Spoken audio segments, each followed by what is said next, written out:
అందరికీ హాయ్ అండి. Welcome to Prithvi tarot. అందరూ ఎలా ఉన్నారు? మీరందరూ బాగుండాలని, యూనివర్స్ మిమ్మల్ని బ్లెస్ చేయాలని కోరుకుంటున్నాను. ఈరోజు మన టాపిక్ వచ్చి, మిమ్మల్ని మోసం చేసి మీ పర్సన్ వెళ్ళిపోయిన తర్వాత మీ పర్సన్ గురించి మీరు ఏమనుకుంటున్నారు, ఏ నిర్ణయం తీసుకోబోతున్నారు అనే టాపిక్ పైన ఈరోజు రీడింగ్ అండి. ప్లీజ్ విన్నర్స్, మా వీవర్స్ యొక్క పర్సన్స్ మా వీవర్స్ని మోసం చేసి వెళ్ళిపోయిన తర్వాత వీళ్ళ ఆలోచన విధానం ఎలా ఉంది, ఏ నిర్ణయం తీసుకోవాలనుకుంటున్నారు, అసలు ఏం ఆలోచిస్తున్నారు వాళ్ళ పర్సన్ గురించి. ప్లీజ్ యాక్యురేట్ రీడింగ్ ఇవ్వండి, పాజిటివ్ రీడింగ్ ఇవ్వండి. Gratitude.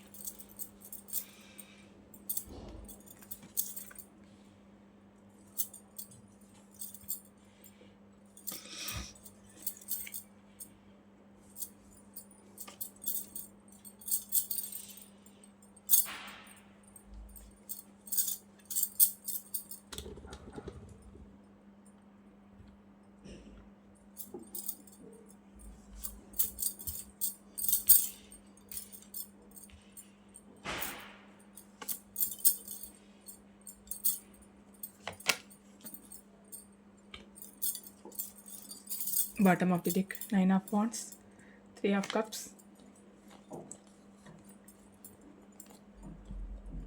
Knight of Pentacles, Page of Cups, Ace of Swords.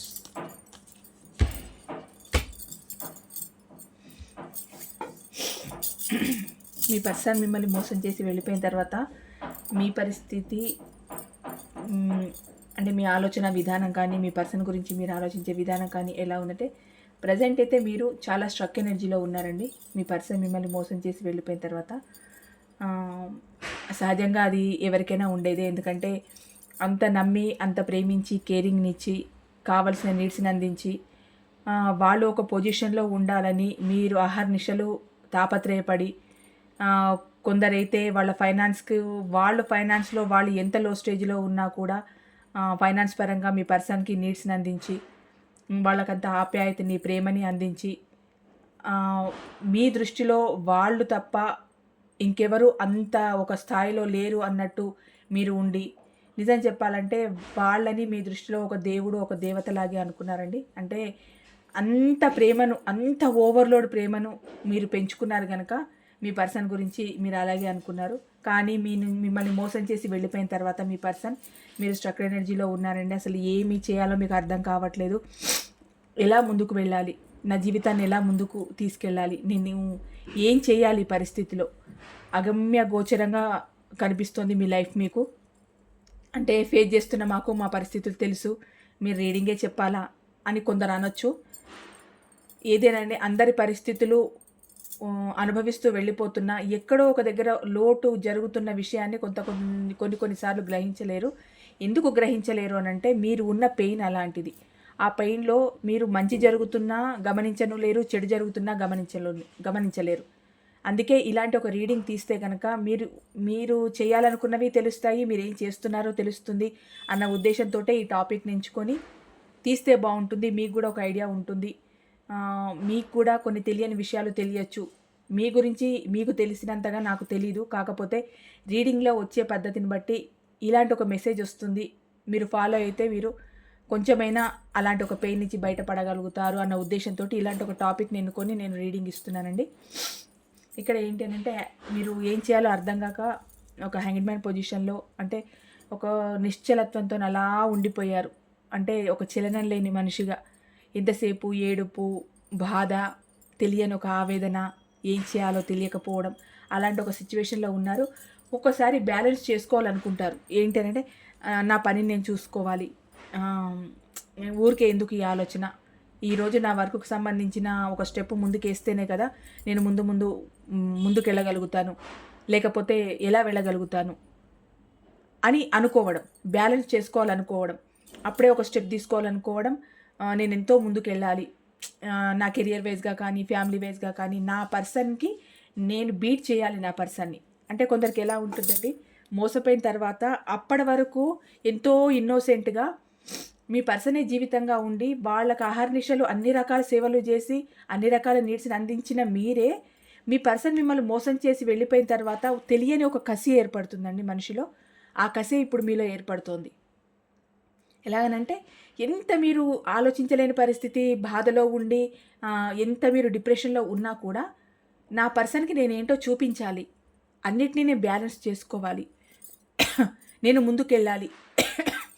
Career పరంగా కానీ, ఫ్యామిలీ పరంగా కానీ నేను నా లైఫ్‌ని చాలా హ్యాపీగా లీడ్ చేయగలుగుతాను నువ్వు లేకున్నా అనే ఒకటి నేను ప్రూవ్ చేసుకోవాలి నా పర్సన్ ముందు అన్న ఒక ఆలోచన మాత్రం మీలో చాలా బలంగా ఏర్పడిందండి. ఇది ఎవరికి ఎంతవరకు రిజనేట్ అవుతుందో తెలీదు గానీ, ఒక తెలియని ఏంటి సెల్ఫ్ కాన్ఫిడెన్స్ మీలో పెరిగింది.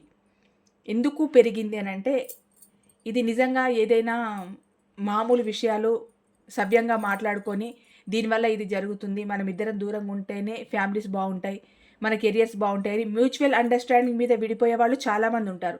అంటే అటు ఫ్యామిలీస్ డిస్టర్బ్ కావద్దని, ఇటు వీళ్ళు డిస్టర్బ్ కాకుండా మ్యూచువల్ అండర్‌స్టాండింగ్ మీద విడిపోయి, అప్పుడప్పుడు కలుసుకొని, మాట్లాడుకొని, హాయ్ అంటే హాయ్, బాయ్ అంటే బాయ్ అనుకునే వాళ్ళు ఉంటారు. కానీ వాళ్ళ మనసుల్లో ఒకరి మీద ఒకరికి ప్రేమ మాత్రం పోదు.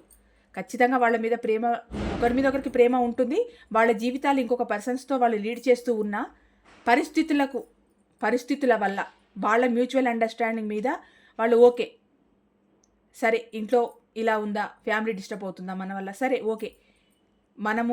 మనము ఒకరినొకరు తలుచుకుంటూ, ఒకరి మీద ఒకరు ప్రేమను చూపించుకుంటూ, మన ఫ్యామిలీస్‌ని హ్యాపీగా ఉంచుకోవాలి, మనము హ్యాపీగా ఉండాలి అనంటే, సరే మ్యూచువల్ అండర్‌స్టాండింగ్ మీద విడిపోయి ఉండేవాళ్ళు ఉంటారు. కానీ ఇది ఇక్కడ మీది మ్యూచువల్ అండర్‌స్టాండింగ్ మీద విడిపోలేదు మీరు.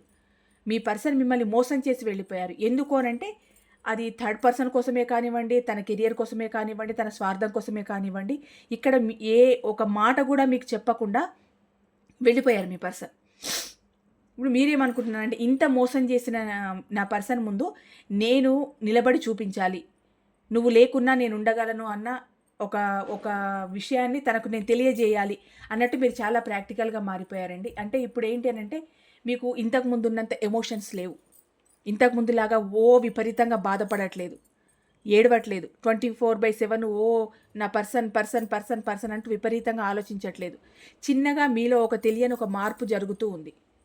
మీ పర్సన్ మిమ్మల్ని మోసం చేసి వెళ్ళిపోయిన తర్వాత మీరేం ఆలోచిస్తున్నారు అనంటే గనక, చిన్నగా తెలియని ఒక ట్రాన్స్‌ఫర్మేషన్ మీలో స్టార్ట్ అయిందండి. ఎందుకు అనంటే, మీరు నెలలు ఎదురు చూశారు, వారాలు ఎదురు చూశారు, సంవత్సరాలు ఎదురు చూశారు. ఎప్పటికీ మీ పర్సన్‌లో చేంజే రాకపోతే ఇంకా మీరు మాత్రం ఏం చేస్తారు? ఇక్కడ మీరు చేయడానికి ఏం లేదు. మీరు ఇవ్వాల్సినంత టైం ఇచ్చారు మీ పర్సన్‌కి. మారుతారేమో, వస్తారేమో, అర్థం చేసుకుంటారేమో, ఈరోజు కాకపోతే రేపైనా నాకు ఒక కాల్ చేస్తారేమో, ఒక మెసేజ్ చేస్తారేమో, ఎక్కడైనా కనిపించినప్పుడు ఒక్క చిరునవ్వు నవ్వుతారేమో, నా వంక చూస్తారో ఏమో అని మీరు తాపత్రయపడని రోజు లేదు, వెయిట్ చేయని రోజు లేదు. మీ పర్సన్‌ను చూడాలని మీరు అసలు అనుకోని రోజే లేదు. కానీ మీ పర్సన్ ఏంటి అనంటే, మీతో వాళ్ళు మిమ్మల్ని ఇగ్నోర్ చేయడం, దూరం పెట్టడం, మీరు మాట్లాడాలనుకున్నా కూడా వాళ్ళు మాట్లాడకుండా వెళ్ళిపోవడం, ఒకవేళ వాళ్ళు ఉన్న ప్లేస్‌కి మీరు వెళ్ళినా కూడా మాట్లాడాలని వాళ్ళు ఎవరితోనో చెప్పి బయటికెళ్ళిపోవడం.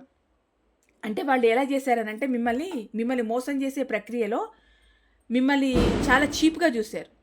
మీరు వాళ్ళ ప్లేస్‌కి వెళ్తున్నారు, వాళ్ళతో మాట్లాడడానికి గానీ, వాళ్ళని చూడడానికి గానీ అని వాళ్ళకి తెలిసిన వెంబటే వాళ్ళక్కడి నుంచి ఎస్కేప్ అయిపోవడం. అంటే మీతో మాట్లాడడం కూడా వాళ్ళకి ఇష్టం లేని ఒక పరిస్థితిని అక్కడ కల్పించారనమాట. అలాంటి సందర్భాలలో మీరు చాలా అంటే చాలా బాధపడ్డారు, ఏడ్చారు. అసలు ఏంటి ఈ పర్సనేనా? నా లైఫ్‌లోకొచ్చి నేను కావాలన్న నా పర్సనేనా ఇలాంటి ఒక చీప్ బిహేవియర్ చేస్తున్నారు? నన్ను చూడకుండా ఉండలేనన్న నా పర్సన్ ఈరోజు చూడడానికి నేనెళ్తే వేరే వాళ్ళతో లేరని చెప్పిస్తున్నారు. వేరే వాళ్ళతో బయటికెళ్లారని చెప్పిస్తున్నారు. ఫోన్ చేస్తే లిఫ్ట్ చేయరు, మెసేజ్ చేస్తే రిసీవ్ చేసుకోరు, దానికి రిప్లై ఇవ్వరు. అంటే ఎక్కడి నుంచి మీ నుంచి ఒక ఇన్ఫర్మేషన్ వాళ్ళ వరకు వెళ్ళకుండా వాళ్ళు జాగ్రత్త పడ్డారు. అలా మిమ్మల్ని మోసం చేశారు. ఇవన్నీ చూసిన తర్వాత మీరు చాలా ప్రాక్టికల్‌గా మారిపోయారండి. ఇలాంటి పర్సన్ కోసమా నేను ఇదంతా చేసేదన్నట్టు ప్రాక్టికల్‌గా మారిపోయి మీరు ఇప్పుడు మీ సెల్ఫ్ కాన్ఫిడెన్స్ మీరు చూసుకోవడం, నేను నా కెరియర్‌లో ఎదగాలి, నా ఫ్యామిలీని బాగా చూసుకోవాలి, నన్ను నమ్ముకున్న వాళ్ళని బాగా చూసుకోవాలి అనే ఒక కాన్ఫిడెన్స్‌తో మాత్రం మీరు చిన్నగా ముందుకొస్తున్నారు. ఇలాంటి ఒక ట్రాన్స్‌ఫర్మేషన్ మీలో రావడం చాలా హ్యాపీ అండి. ఇలాగే మీరు కంటిన్యూ అవ్వండి. నిజంగా దేవుడు ఆ బంధాన్ని మీకు రాసిపెడితే ఖచ్చితంగా మీ దగ్గరికి వాళ్ళగానే వస్తారు. ఒకవేళ రాలేదు, ఇదొక కార్మిక్ రిలేషన్ అని వదిలేసేయండి. అంతేగాని ఆ పోయిన వాళ్ళ కోసం బాధపడుతూ, మంచి రంగాలలో ముందుండే మీరు బాధపడుతూ, మిమ్మల్ని మీరు హింసించుకుంటూ, ఎదుటి వాళ్ళను బాధ పెడుతూ, ఇదంతా అవసరమే లేదు. మీరు చాలా ప్రాక్టికల్‌గా మారిపోతున్నారు. మీలో ఒక ట్రాన్స్‌ఫర్మేషన్ మాత్రం ఈ రీడింగ్‌లో నాకు కనిపిస్తుంది. అలాంటి ఒక ట్రాన్స్‌ఫర్మేషన్ వచ్చినందుకు మీకన్నా ఎక్కువ నేనే ఎక్కువ హ్యాపీగా ఫీల్ అవుతున్నాను. ఎందుకంటే నా వ్యూవర్స్ ఎప్పుడూ హ్యాపీగా, నవ్వుతూ, చలాకీగా బాగుండాలి. మీరు మీరు బాగుండి 10 మందికి మీరొక మోటివేటర్ లాగా ఉండాలి. ఏదైనా జరిగితే ఇలా కాదు, నేను నా జీవితంలో చాలా చూశాను. ఇది పెద్ద విషయం కాదు అనే మాట మీరు ఎదుటి వాళ్ళకి చెప్పేట్టుండాలి. కానీ ఎదుటి వాళ్ళు మీకు చెప్పేలాగా మీరుండకూడదు. అలాంటి ఒక పరిస్థితిని మీరు క్రియేట్ చేసుకోవాలి. సెల్ఫ్ కాన్ఫిడెన్స్‌తో ఉండాలి. అలానే మీరు ప్రాక్టికల్‌గా మారారిప్పుడు. అందుకే ఇదంతా నేను చెప్తున్నాను. మీరు చాలా ప్రాక్టికల్‌గా మారారు యాక్చువల్లీ. మీకు మీరుగా న్యాయం చేసుకోవాలనుకుంటున్నారు. ఎలా న్యాయం చేసుకుంటారు మీకు మీరుగానంటే, అసలు మోసం చేసి వెళ్ళిపోయిన తర్వాత నేను నిజంగా ఇంత టైం నా పర్సన్‌కి ఇవ్వడం అవసరమా? నాకు అందరికీ 24 అవర్సే ఉంటాయి రోజులో. ఈ 24 అవర్స్‌లా 12 గంటలు నిద్రకే పోతే 12 గంటలు చేసే పనికి, ఈ 12 గంటల్లో 11 గంటలు నా పర్సన్ గురించి ఆలోచించి, ఒక్క గంట కూడా నా గురించి నేను ఆలోచించుకోకపోవడం ఏంటి? ఏంటిదంతా నాకు? నాకు నేను న్యాయం చేసుకోవద్దా? నా గురించి నేను ఆలోచించుకోవద్దా? అన్న లెవెల్‌లో మీరు ఇప్పుడు తయారవుతున్నారండి. కొంతమందేమో పాపం ఎమోషనల్‌గా చాలా డిపెండ్ అయ్యుండి, వాళ్ళు ఆ ఎమోషనల్ జోన్ నుంచి బయటికి రాలేక చాలా బాధపడుతూ ఉంటారు కొందరు. కొందరు ఏంటి అనంటే కొంచెం ధైర్యంగా ఉండి, అంటే ఎమోషనల్ ఉన్న వాళ్ళకి ధైర్యం లేదని నేను అనట్లేదు. కాకపోతే కొందరు ఎమోషనల్‌గా ఉండిపోతారు. కొంతమంది ప్రాక్టికల్‌గా ఉంటారు. ఈ ఎమోషనల్‌గా ఉన్న వాళ్ళు ఆ బాధలో నుంచి రావడానికి చాలా టైం పడుతుంది. కొంచెం ప్రాక్టికల్‌గా ఉన్నవాళ్ళు ఏంటి అనంటే, సరే నేను ఇంత ప్రేమించినప్పుడు నా పర్సన్ నాకంత విలువ ఇవ్వనప్పుడు ఇదంతా నాకు అవసరం లేదు. నా జీవితానికి నేను న్యాయం చేసుకోవాలి. నా జీవితంలో నేను హ్యాపీగా ఉండాలి అని ప్రాక్టికల్‌గా మారిపోయి మీకు మీరు న్యాయం చేసుకోవడానికి ఇప్పుడు ట్రై చేస్తున్నారు మీరు. ఇక్కడ ఏంటి అనంటే కొందరు అంటే ఇది ఎవరెవరికి ఎలా రిజనేట్ అయితే అలా తీసుకోండి. కొంతమంది అయితే మ్యారేజ్‌కి కూడా ఓకే చెప్పేశారండి. అంటే మీ పర్సన్ మిమ్మల్ని మోసం చేసిపోయిన తర్వాత మీరు బాధపడి, పడి, పడి, పడి ఇంకా ఎందుకు ఈ జీవితము అన్న ఒక దశ నుంచి ఒక వేస్ట్ మనిషి కోసం నేనింత తాపత్రయపడుతున్నానా? నా గురించి ఆలోచించని ఒక మనిషి కోసం నేనింతగా ఆరాటపడుతున్నానా? వాళ్ళ ఫ్యామిలీస్‌తో, థర్డ్ పార్టీస్‌తో, వాళ్ళతో, వాళ్ళ పర్సన్స్‌తో చాలా హ్యాపీగున్నారు. నేనెందుకుండాలిలా? నాకేంటి అవసరం? ఇక్కడ నేను తప్పు చేయలేదు. రిలేషన్‌ను నేనొద్దనలేదు. నా పర్సన్ వద్దనుకొనెళ్లారు. ఇక్కడ తప్పు నాది కాదు. ఇవ్వడంలో నేనెప్పుడు ముందే ఉన్నాను. నేనెప్పుడు ఓడిపోలేదు. నా ప్రేమలో నేను గెలిచాను. మరి నన్ను నేనెందుకు అన్యాయం చేసుకోవాలి? నాకు నేను న్యాయం చేసుకోవాలి కదా ఖచ్చితంగా. ఆ ఉద్దేశంతో మీరు కొంతమంది మ్యారేజ్‌కి గూడా ఓకే అన్నారండి. ఇది మ్యారేజ్ కార్డు. మ్యారేజ్‌కి గూడా ఓకే చెప్పేశారు. అలా మీరు మ్యారేజ్‌కి ఒప్పుకొని, మీ గతం తాలూకు చేదు జ్ఞాపకాలను వదిలేసి మీరు మీ జీవితంలో ముందుకెళ్తున్నారంటే నేను కూడా చాలా హ్యాపీగా ఫీల్ అవుతానండి. ఎప్పుడు చీకట్లోనే ఉండిపోతే ఆ మనిషికి వెలుతురు ఒక్కసారి చూడంగానే ఆ కళ్ళు తట్టుకోలేవు. చిన్నగా వెలుతురుని చూడడం స్టార్ట్ చేస్తేనే ఒక్కసారి ఎంత బ్రైట్‌నెస్ ఉన్నా కూడా ఆ కళ్ళు అంత తేజోవంతంగా చూడగలుగుతాయి. మీరు ఎప్పుడూ ఈ పర్సన్, ఈ రిలేషన్ అన్న ఒక చీకట్లోనే ఉండిపోయారు గనక మీకు ప్రపంచంలో జరుగుతున్న ఏది తెలియట్లేదు. దేని గురించి మీరు అర్థం చేసుకోలేకపోతున్నారు. ఎంతసేపు మీ మనసులో మీ పర్సన్‌కు సంబంధించిన జ్ఞాపకాలు, ఆ చేదు జ్ఞాపకాలు, మీ పర్సన్ మిమ్మల్ని మోసం చేశారన్న భావన ఇదే మీ మనసులో ఉండడం వల్ల ఒక్క అడుగు ముందుకు మంచి కోసం వేద్దాము అని కూడా మీరు వెయ్యలేకపోతున్నారు. మనసు చెప్తోంది వెయ్యమని, మైండ్ చెప్తోంది ఆగమని. ఆ పరిస్థితుల్లో మీరు చాలా స్ట్రక్ అయిపోయి ఉన్నారు. కానీ ఇప్పుడు ప్రాక్టికల్‌గా మారారు గనక ఈ మ్యారేజ్ ప్రపోజల్‌ని కూడా మీరు ఓకే చేశారు. ఇక్కడ ఏంటి అనంటే మీలో మీరే అంతర్మథనం. ఎంతో అంతర్మథనం చెందారు. అసలు ఎలాగనంటే ఒక 10 మంది కలిసి గొడవపడి కొట్టుకుంటే ఎలా ఉంటుందో అట్లాంటి ఒక సంఘర్షణ మీ మీ మైండ్‌లో ఉందండి గతంలో. ఇప్పుడు కూడా ఉంది. కానీ ఇప్పుడు ప్రాక్టికల్‌గా మారారు కానీ అలాంటి ఒక సంఘర్షణ మీలో విపరీతమైన సంఘర్షణ. ఎందుకిలా అయింది? ఏమైంది? ఏం చేస్తున్నాం? ఏమీ అర్థం అవ్వదు మీకు. తీసిన వస్తువు ఒక దగ్గర తీసిన దగ్గర పెట్టలేరు. ఎక్కడ పెట్టామో గుర్తుండదు. ఏం పని చేస్తున్నామో అర్థం కాదు. ఆఫీస్ వర్క్‌లో ఉంటే ఏం చేస్తున్నామో అర్థం కాదు. అలాంటి ఒక సిట్యుయేషన్‌లో ఉండిపోయారు మీరు. మీరు ఈ గొడవలకు కూడా దూరంగా ఉండాలనుకున్నారు. మానసికంగా మీలో జరిగే సంఘర్షణకి దూరం అవ్వాలనుకుంటున్నారు. ప్రాక్టికల్‌గా మీ ముందు జరుగుతున్న గొడవలకు కూడా చాలా దూరంగా ఉండాలనుకున్నారు. ఎలాంటి గొడవలనంటే మీ పర్సన్‌తో మీకు జరిగిన ఆర్గ్యుమెంట్స్. మీ పర్సన్‌తో గతంలో మీకు ఎన్నో గొడవలు. చీటికి మాటికి మీ పర్సన్ ఎప్పుడు మీతో గొడవలు పడుతూనే ఉండేవాళ్ళు. అంటే దానికి ఓ సందర్భము లేదు, పాడు లేదు. మీరు ఫోన్ చేశారా? ఎందుకు నాకు ఫోన్ చేసావు? ఎవరు చేయమన్నారు నేను ఇన్నిసార్లు ఫోను అని నెంబర్ బ్లాక్ చేయడం. మీరు ఎందుకు బ్లాక్ చేశారనంటే నాకు అవసరం లేదు నువ్వు అని ఇలా గొడవ పడడం. పోనీ వాళ్ళు మెసేజ్ చేయొద్దన్నారు, కాల్ చేయొద్దన్నారు చెప్పి మీరేమైనా సైలెంట్గా ఉంటే నీకెవరో ఉన్నారు, అందుకే నాకు కాల్ చేయట్లేదు, మెసేజ్ చేయట్లేదు, నువ్వు ఇంకెవరైనా చూసుకున్నావేమో, అందుకే నా పైన రియాక్ట్ అవ్వట్లేదు, నువ్వు వేరే వాళ్ళ రిలేషన్లోకి వెళ్ళావేమో అంటే ఇలా సూటిపోటి మాటలతో చిన్న చిన్నదానికి ప్రతిసారి మీతో గొడవ పడడము, మిమ్మల్ని హర్ట్ చేయడము, మిమ్మల్ని బాధ పెట్టడము, ఒక రకంగా మీ మానసిక వేదనకు వాళ్ళు కారణం. ప్రత్యక్షంగా పరోక్షంగా మాట్లాడకుండా అలా మిమ్మల్ని వేదనకు గురి చేశారు, మాటలతో ఇలా వేదనకు గురి చేశారు. ఏది ఏమైనా ఇప్పుడు మీలో ఒక ట్రాన్స్ఫర్మేషన్ వచ్చింది కనుక ఈ గొడవలన్నింటికీ దూరంగా ఉండాలనుకుంటున్నారు. మీకు ఒక మంచి ప్రపోజల్ వస్తే బాగుండని అనుకుంటున్నారండి. అంటే మేడం మా పర్సన్ వదిలేసి మేము అస్సలు మా జీవితంలో మేము ఇంకా ఇంకో పర్సన్ని మేము అసలు కన్నెత్తి చూడము, మాట్లాడము, మేము అసలు మాకు అవసరమే లేదు అంటే అలా అనుకుంటే జీవితం ఇక్కడే ఆగిపోతుంది. నేను మ్యారేజ్ పరంగా ఉన్న వాళ్ళకి చెప్తున్నాను. అలాగ అనుకుంటే జీవితం ఇక్కడే ఆగిపోతుంది. పోనీ మీ పర్సన్ వచ్చి మిమ్మల్ని మ్యారేజ్ చేసుకొని మీకు ఒక లైఫ్ ఇస్తానని వేరే రిలేషన్ వాళ్ళకైతే నేను చూసుకుంటానని ఏమైనా అంటున్నారా? అలాగేం లేదు. కానీ వచ్చిన అవకాశాన్ని మాత్రం మ్యారేజ్ పరంగా వచ్చిన అవకాశాన్ని మాత్రం ఇక్కడ తీసుకుంటున్నారు. తీసుకోవాలనుకునే వాళ్ళు కూడా తీసుకోవాలనుకుంటున్నారు మ్యారేజ్ పరంగా. సరే అయిపోయింది, ఏదో అయిపోయింది. ఆ అవకాశం ఆ ప్రపోజల్ వస్తే కనుక ఎవరైనా మీ పేరెంట్సే కానీ మాట్లాడడం కానీ మీ రిలేటివ్సే కానీ మ్యారేజ్ చేసుకుంటామంటే ఓకే చెప్పడం అలా అనుకున్నా కూడా చిన్నగా మీకు ఎక్కడో భయం. అంటే మీ మైండ్లో ఎలా ఉంది అని అంటే ఇది ఒక మ్యారేజ్ ఈ భయం మాత్రం ఒక మ్యారేజ్ పరంగానే కాదండి, మిగతా వాళ్ళకు కూడా చెప్తున్నాను. ఎవరైనా మీతో మాట్లాడినా ఎవరైనా క్లోజ్గా ఉన్నా మళ్ళీ అలాంటి పర్సనే నా లైఫ్లోకి వస్తారేమో, మళ్ళీ అలాగే నన్ను బాధ పెడతారేమో అన్న భయం కూడా చిన్నగా మీలో ఉంది. కానీ ఇంత ప్రాక్టికల్గా మారిన తర్వాత ఇలాంటి భయాలను మాత్రం వదిలేయండి. మీ జీవితాన్ని ముందుకు నడపడానికి, మీకు ఒక మంచి జీవితాన్ని ఇవ్వడానికి మీ పేరెంట్స్ ఒక వ్యక్తిని సెలెక్ట్ చేశారు అని అంటే వాళ్ళు మీకు మంచి జీవితాన్ని ఇవ్వడానికే వస్తారు. ఆ ఒక్క ఆశా దృక్పథంతో ముందుకు వెళ్ళాలి. ఇంత ప్రాక్టికల్గా మీరు మారిన తర్వాత అలాంటి ఒక ఆశా దృక్పథంతో ముందుకు వెళ్ళాలి. అప్పుడే మీరు ఒక మంచి వెలుగుని చూడగలుగుతారే కానీ పర్సన్ గురించి ఆలోచిస్తూ అదే జోన్లోనే ఉంటే అలాంటి వ్యక్తే మళ్ళీ వస్తారేమో జీవితంలోకి అనుకుంటే అందరూ ఒక్కలా ఉండరు. అంత నీచంగా ఆలోచించే మనుషులు కూడా ఉండరు. మీ పర్సన్ ఏంటంటే తన అవసరాలకు వచ్చారు మీ లైఫ్లోకి, తన నీడ్స్ కోసం వచ్చారు, తన నీడ్స్ తీరంగానే వెళ్ళిపోయారు. కానీ ఇక్కడ నీడ్స్ కోసం కాదు కదా, ఒక బంధాన్ని ఏర్పరచడానికి మీ వాళ్ళు ప్రయత్నం చేస్తున్నారు కనుక, ఒక బంధాన్ని ఏర్పరచుకోవడానికి వస్తున్నారు కనుక అలాంటివి జరగవు. ఇక్కడ ఏంటంటే మీరు ఏదైనా అవకాశం అంటే మీకు మ్యారేజ్ పరంగా కాకుండా ఏదైనా ప్రపోజల్ పరంగా లవ్ పరంగా ప్రపోజల్స్ వస్తే మాత్రం మీరు ఇగ్నోర్ చేస్తున్నారండి. చెప్పాను కదా మీ భయం మీకుంది లోపల. అంటే మళ్ళీ ఇలాంటి పర్సనే వస్తారో ఏంటో, ఇలాంటి పర్సనే మళ్ళీ నా లైఫ్లోకి వస్తే అమ్మ ఇంకా నా లైఫ్ ఏమన్నా ఉందా అన్న భయము కూడా మీకుంది. అందుకే మీరు అలాంటి వాటికి సంబంధించిన ప్రపోజల్స్ ఏం వచ్చినా కూడా మీరు వాటిని ఇగ్నోర్ చేస్తున్నారు, పట్టించుకోవట్లేదు.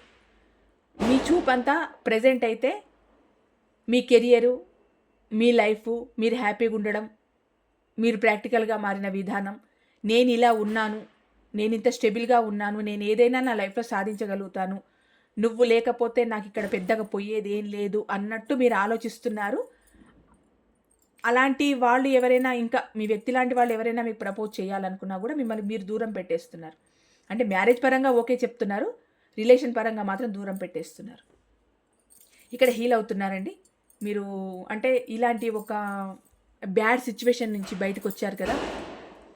అంటే ఎలా అంటే హాయిగా తలస్నానం చేసేసి ఫేర్గా మెత్తటి బట్టలు వేసుకొని అలా బెడ్ మీద పడుకొని ఇంకా అయిపోయింది, ఇంకా ఇది నా జీవితంలో ఇంకా లేదబ్బా, ఇంకా అయిపోయింది, ఇంకా ఒడిసిపోయింది, ఇంకా ఏం లేదు అసలు ఇక్కడ అని దేవుడిని హ్యాపీగా వేడుకుంటూ హీల్ అయిపోతున్నారు ఇంకా మీరు.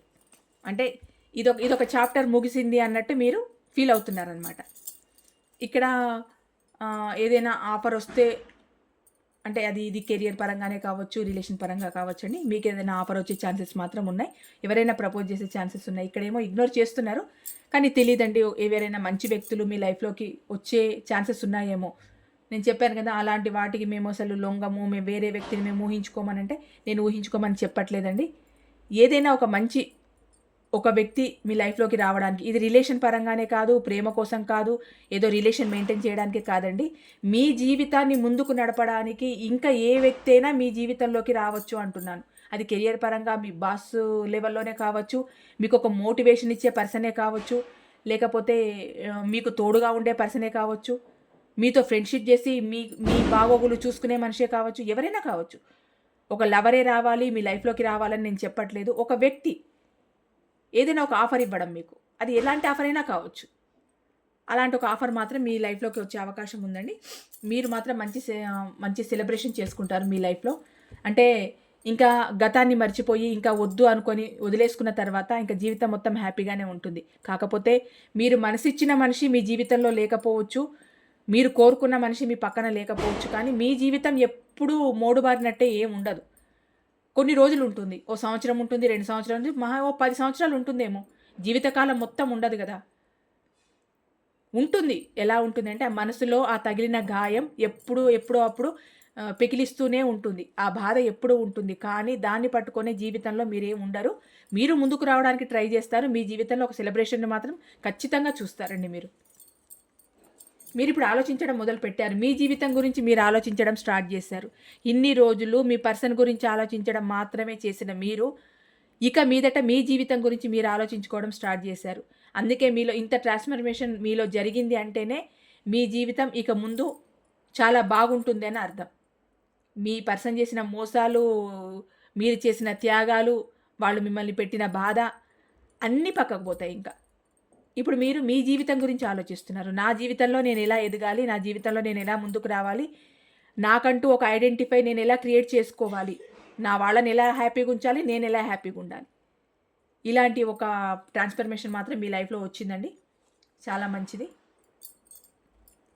మీరు ఏదైనా మీరే ఏదైనా ఆఫర్ చేయొచ్చు. అంటే అది జాబ్ పరంగా కానివ్వండి, కెరియర్ పరంగా మీరు ఒక ప్రపోజల్ పెట్టొచ్చు. అంటే నాకు ఈ జాబ్ అయితే సూట్ అవుతుంది. నేను ఇక్కడికైతే ఈ జాబ్‌కైతే సెట్ అవ్వగలుగుతాను అనే ఒక మీరు సొంతంగా ఏదైనా బిజినెస్ చేసుకున్నా, ఏదైనా పెట్టుకున్నా, సొంతంగా మీకు మీరుగా ఏదైనా ఎదుటి వాళ్ళకు చెప్పడం. ఒక ప్రపోజల్ పెట్టడం. నాకిదైతే బావుంటుంది. మీకు ఓకేనా? నేను ఇది చేయాలనుకుంటున్నాను అని మీ కెరియర్‌కి సంబంధించి ఏదైనా ప్రపోజల్ పెట్టడం. అది నేను రిలేషన్ పరంగా అనట్లేదండి. కెరియర్ పరంగా ఏదైనా ప్రపోజల్ పెట్టడం అంటున్నాను. మీరు మాత్రం ఒక కొత్తదనాన్ని కోరుకుంటున్నారండి మీ జీవితంలో. అంటే ఉన్న జీవితం ఇలా కాదు, ఇలా ఉండకూడదు, నా జీవితం మారాలన్న ఒక ఆశా దృక్పథంతో ఉన్నారు కనుక ఒక కొత్తదనాన్ని మీరు కోరుకుంటున్నారండి. మొత్తానికి మీలో ట్రాన్స్‌ఫర్మేషన్ వచ్చింది. మీ జీవితం గురించి మీరు తెలుసుకోవడానికి ప్రయత్నం చేస్తున్నారు. బాధపడుతున్నారు, ఆవేదన ఉంది మనసులో. మీ పర్సన్‌ని మర్చిపోలేకపోతున్నారు. గత జ్ఞాపకాలన్నీ గుర్తుకొస్తున్నాయి. అయినా కూడా నా జీవితంలో నేను నిలబడాలన్న ఒక సంకల్ప బలం మాత్రం మీలో ఉంది. ఖచ్చితంగా మీరు ముందుకొస్తారు. మీ జీవితాన్ని మీరు చూసుకుంటారు. రీడింగ్ కూడా చాలా బాగొచ్చింది. ఇదండి ఈరోజు reading. Thank you so much.